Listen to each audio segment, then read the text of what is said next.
Nama saya Lisa Dwi Putri, NIM 2041050201116. Di sini saya akan mempresentasikan makalah saya yang berjudul Ekonomi Terbuka Makro Islam. Video presentasi ini dibuat untuk memenuhi tugas presentasi mata kuliah Ekonomi Makro Islam.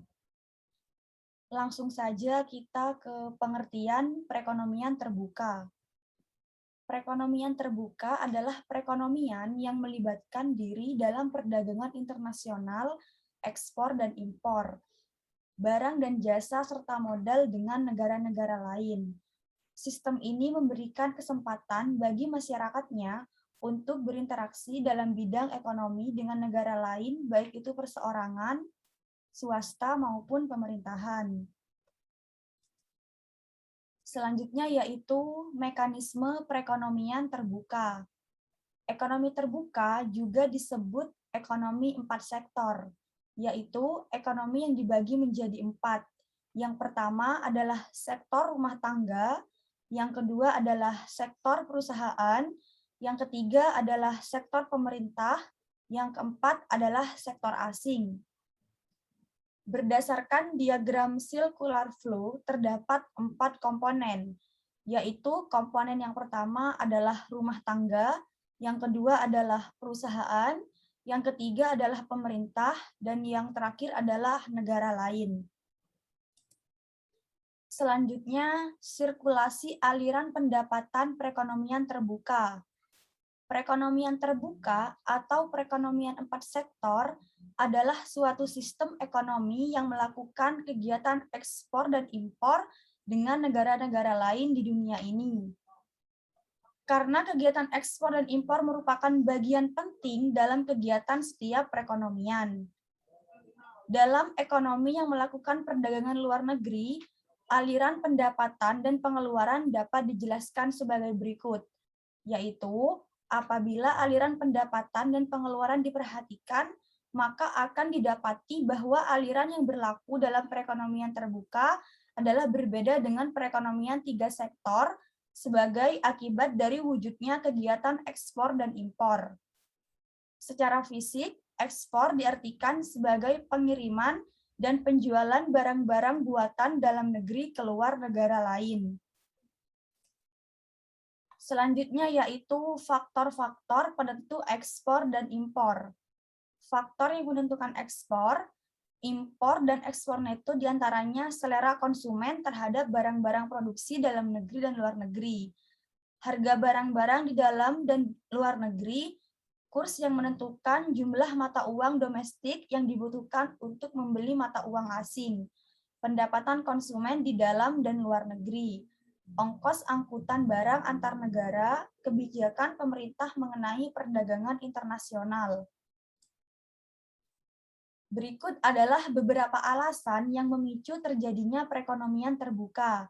Yang pertama adalah perbedaan kondisi produk. Alasan perbedaan kondisi suatu produk ini yang lebih cenderung mengarah pada kualitas produk juga menjadi alasan terjadinya perdagangan internasional. Misalkan, ada salah satu negara yang mempunyai iklim tropis, tentunya memiliki kemampuan untuk memproduksi pisang, kopi dengan kualitas yang lebih maksimal yang kemudian diperdagangkan keluar yang ditukar dengan berbagai macam barang dan jasa dari negara lain. Yang kedua yaitu menghemat biaya produksi. Hal ini juga menjadi alasan para produsen untuk melakukan perdagangan secara internasional. Yang ketiga adalah perbedaan tingkat selera. Walaupun misalkan kondisi sebuah produk dari berbagai daerah itu sama, perdagangan internasional tetap mungkin akan terjadi apabila masing-masing penduduk di suatu negara memiliki selera yang berbeda. Contohnya ada 2 negara yang menghasilkan daging. Yang satu adalah produsen daging sapi dan yang satu adalah produsen daging ayam.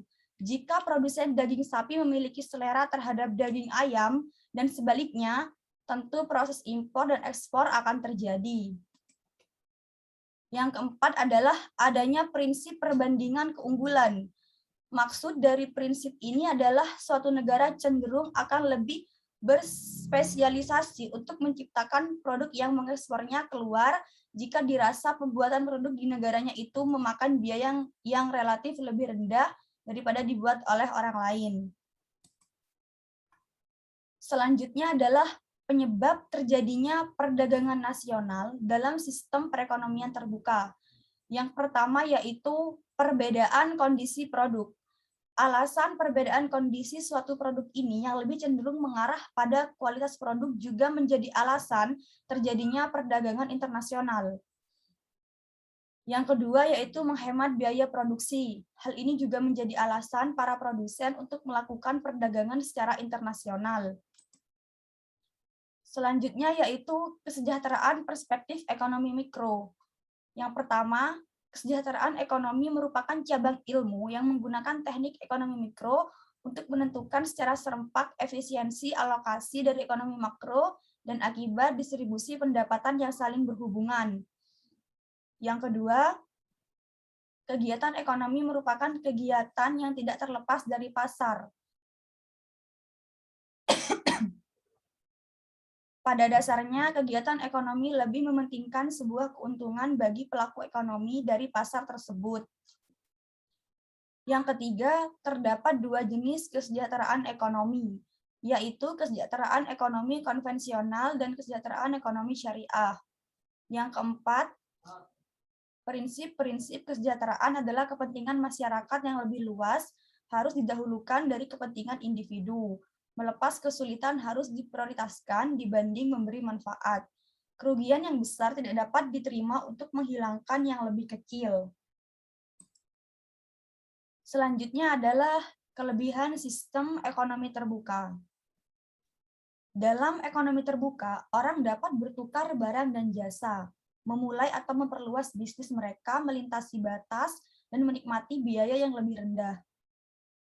Yang kedua, mengurangi tingkat pengangguran masyarakat suatu negara karena semakin terbukanya lowongan pekerjaan bagi masyarakat atas perluasan usaha dalam negeri maupun kesempatan memperoleh pekerjaan dari luar negeri. Yang ketiga, warga negara tertentu memiliki banyak pilihan atas barang dan jasa untuk aktivitas konsumsinya. Yang terakhir yaitu kegiatan impor barang atau jasa dari banyak negara memungkinkan keuntungan tersebut.